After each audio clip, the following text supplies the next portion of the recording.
এই মুহূর্তে সবথেকে গুরুত্বপূর্ণ খবর। কেন এখনো তাদেরকে জেলের হাওয়া খাওয়াচ্ছে না?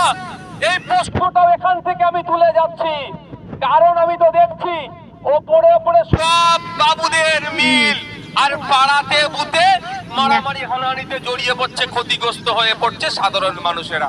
ভয়েসে দিন গুজার গিয়া, ও দিন পার হয়ে গেছে। ভয় দেখানো চমকানো দিন চলবে না, ও দিন আর নাই, চমকানো দিন নাই। বুক তুলে মাথা তুলে রাজনীতি করবেন, আপনার অধিকার নিয়ে আপনি বেঁচে থাকবেন। মমতা ব্যানার্জি বা মোদির দয়া থেকে কেউ বেঁচে নয়।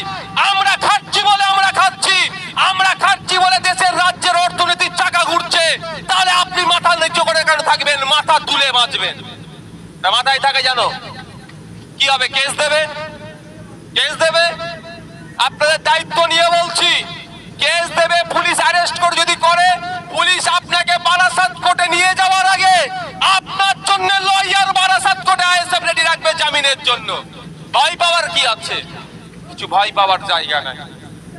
100 দিনের কাজে দুর্নীতি হয়েছে তো।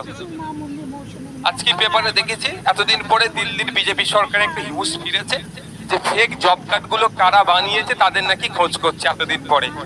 এখন ওদের শুভবুদ্ধির উদয় হয়েছে।